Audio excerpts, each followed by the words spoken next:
Bien, bonjour, mon nom c'est Josée Carré. Je suis maman de deux jeunes filles, deux adolescentes, et puis aujourd'hui, ben, j'ai plus de travail. Aujourd'hui, j'ai perdu mon travail suite à un trouble de stress post-traumatique. J'ai le goût de vous en parler aujourd'hui. Si vous êtes là en train de m'écouter aujourd'hui, c'est parce que la santé mentale vous tient à cœur. Et pour moi, c'est excessivement important. Parce que moi-même, comme policière avant, je ne me serais jamais arrêtée pour écouter une capsule sur la santé mentale ou aller voir une conférence sur la santé mentale. J'étais bien trop occupée pour ça. J'avais trop de... Je me disais que j'étais trop occupée. Je ne m'arrêtais pas pour prendre soin de moi. Puis aujourd'hui, j'ai le goût de vous parler de ça. Moi, depuis que je suis tout petite, aussi loin que je peux me rappeler, je voulais être une policière. À la GRC, parce que d'où je viens, dans mon petit village au Nouveau-Brunswick, c'était la GRC qui patrouillait. Puis pour moi, c'était les meilleurs. Je voulais devenir policière à la GRC, puis c'était vraiment mon rêve. Je suis partie faire un bac à l'université. Et puis après ça, j'ai appliqué pour la GRC, puis j'ai été chanceuse. J'ai été recrutée en dedans de 9 mois, tout était fait, et je partais pour la GRC.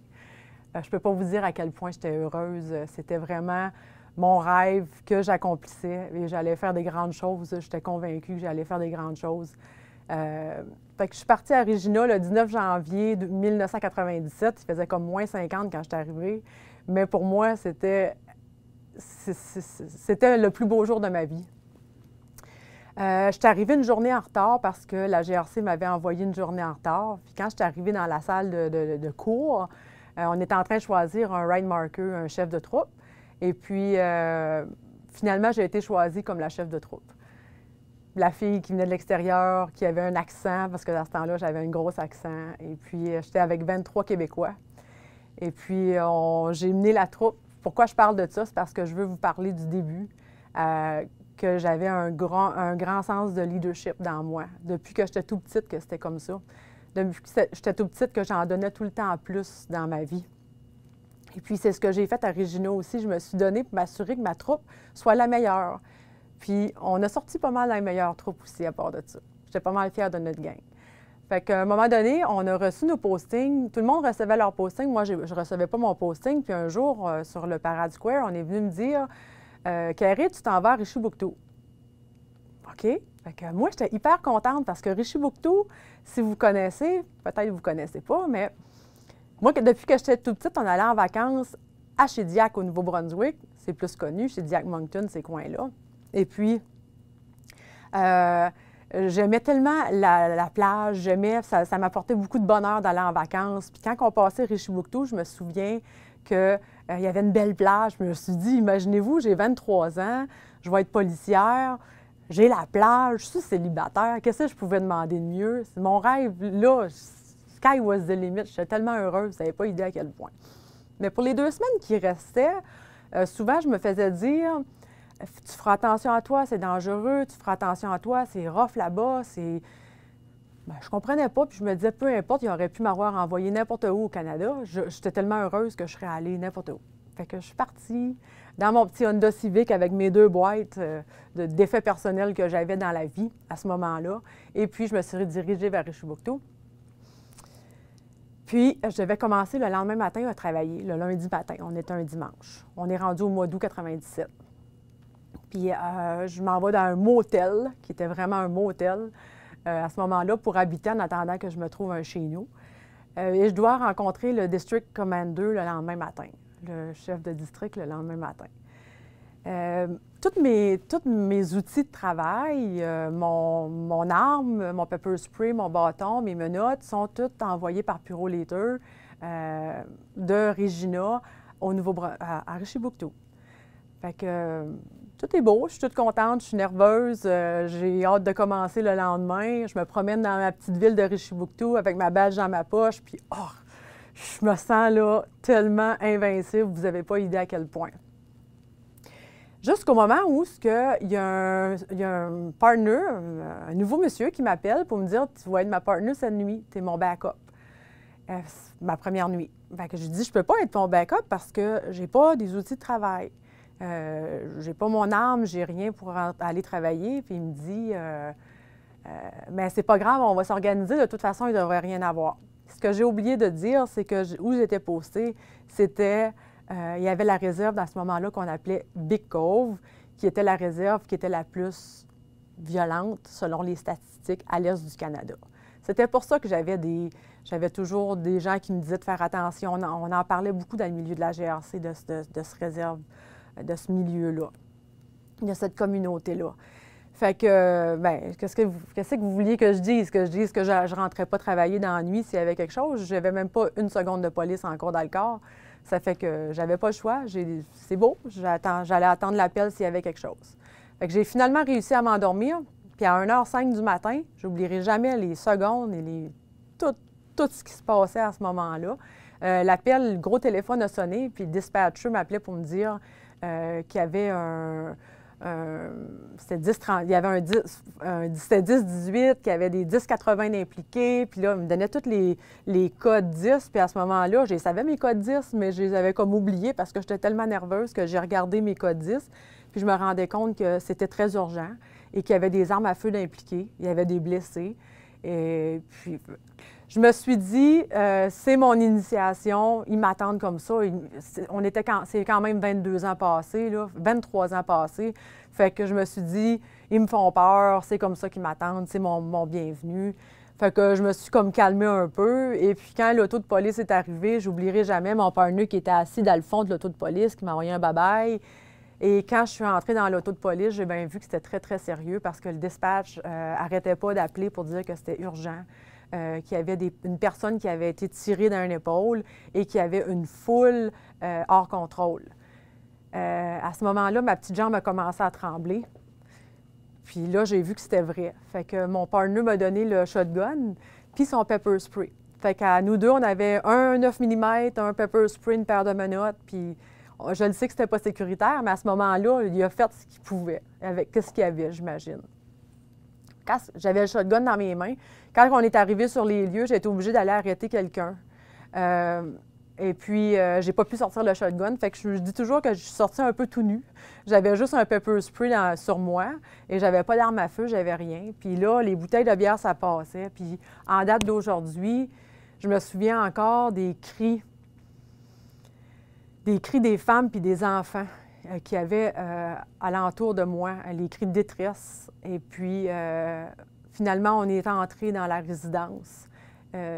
J'avais jamais vu une résidence comme ça toute ma vie parce que j'ai été élevée sans violence. J'ai été élevée dans une belle maison toute propre. J'ai été élevée dans une maison où il n'y a pas de trous dans les murs. Rien de tout ça. Puis je suis rentrée là. Et puis, le sujet n'avait pas été tiré dans l'épaule, mais il avait été tiré dans la tête. Fait que c'était ça mon premier appel. C'est comme ça que j'ai commencé. Puis j'ai eu la chienne. J'ai eu peur, mais vous n'avez pas idée à quel point. À ce moment-là, je me suis rendu compte que j'avais peur de la mort. Mon corps, je voulais juste m'en aller en courant. Je voulais me sauver. Mais depuis que j'étais petite, que je voulais être une policière, depuis que j'étais petite, que c'était mon rêve, puis que tout le monde dans ma petite communauté savait que j'étais partie pour être policière, puis c'était comme, je me disais, mais je peux pas lâcher ça comme ça, mais j'ai peur.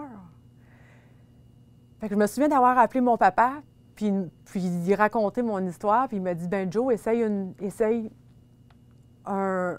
Je vais me revenir, mais Joe, j'ai dit ça, mais je vais dire José, là, parce que ça fait comme... Je vais me recommencer. J'ai appelé mon père, puis il m'a dit, ben José, essaye une semaine, tu vas voir comment ça va se passer. Lâche pas tout de suite, lâche pas un matin. Fait que tout ça pour vous dire que moi, j'ai eu peur, j'ai eu la frousse de ma vie. J'aimais pas ça. J'aimais pas ça, pas en tout. Puis je suis arrivée au bureau, puis tout le monde qui avait dans le bureau, ils m'ont vu comme une touffe. Là, ils m'ont vu comme « wow ». Je suis allée sur un appel sans arme à feu, sans pepper... Bien, j'avais un pepper spray, mais j'avais pas de menottes, j'avais pas de bâton. Mais là, on m'a vu comme une touffe. Fait que moi, ce que ça m'a fait, ça m'a remonté les épaules comme ça. Puis j'avais pas le droit de dire que j'avais eu peur. Puis mon partenaire disait, elle va être tellement une bonne police, ça va être incroyable, vous auriez dû la voir agir. Puis là, je me disais, mais t'as pas vu?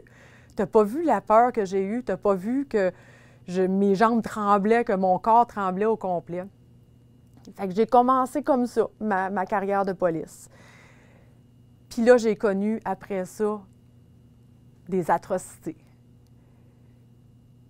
J'ai connu... j'ai connu des atrocités. J'ai connu tellement de violence. Je ne pouvais même pas m'imaginer qu'on pouvait vivre ça au Canada, mais ça se passait. Et puis après ça, la violence était envers eux-mêmes, mais envers nous autres. C'était dans une période, à ce moment-là, où il y avait excessivement de tension entre la communauté et la GRC. C'était dans le temps qu'il y avait les crises pour la pêche aux morts, pour le bois, les terres de la couronne.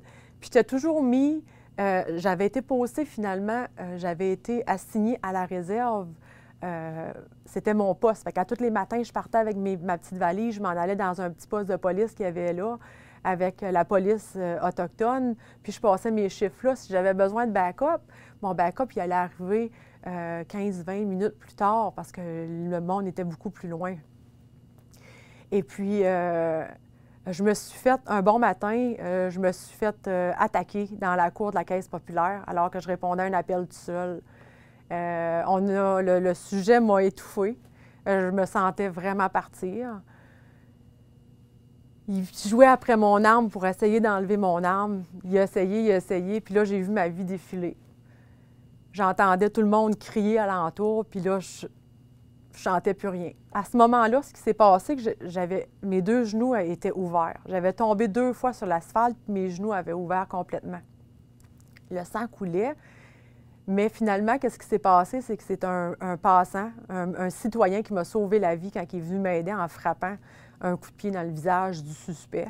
On a finalement été capable de le contrôler, de le maîtriser. Puis après ça, moi, je me suis rendue à l'hôpital pour faire soigner mes blessures. Puis on a bien pris soin de moi parce que j'étais une police. Mais on a pris soin de mes 2 genoux. Mais il n'y a personne qui m'a demandé comment j'allais, si j'avais eu peur de mourir. Il n'y a personne qui m'a demandé comment c'était dans ma tête. Il n'y a personne qui m'a demandé comment, à ce moment-là, je me sentais. On s'est occupé de mes genoux, on m'a mis des pansements là-dessus, puis je suis retournée travailler. Je suis allée changer mes pantalons parce qu'ils étaient ouverts, puis je suis retournée travailler. J'ai fini mon chiffre après ça. Après ça, j'ai eu des menaces de mort. À un moment donné, j'ai enquêté une tentative de meurtre, et puis le suspect s'est tourné contre moi. Il m'a fait des menaces de mort. Ça a été ma plus difficile, c'est la plus difficile à parler, parce que j'ai vraiment eu peur à ma vie à ce moment-là.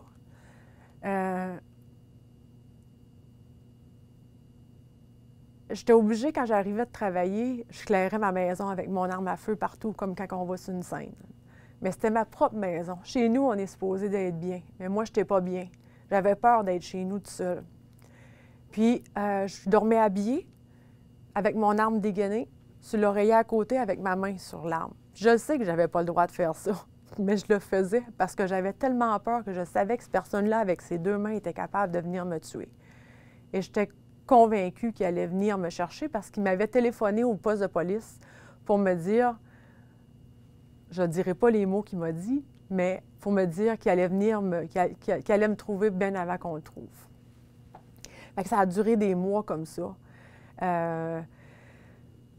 Où ce que j'ai clairé ma maison, où ce que j'ai jamais dit à personne que j'avais peur parce que je me sentais ben trop faible, où ce que je dormais pas. À un moment donné, la nuit, j'ai commencé à faire des cauchemars. J'ai commencé toujours à rêver que lui et moi, on se confrontait, qu'on avait des armes à feu, puis que son arme à feu, que le mien enrayait toujours, mais le sien, il réussissait tout le temps à m'atteindre.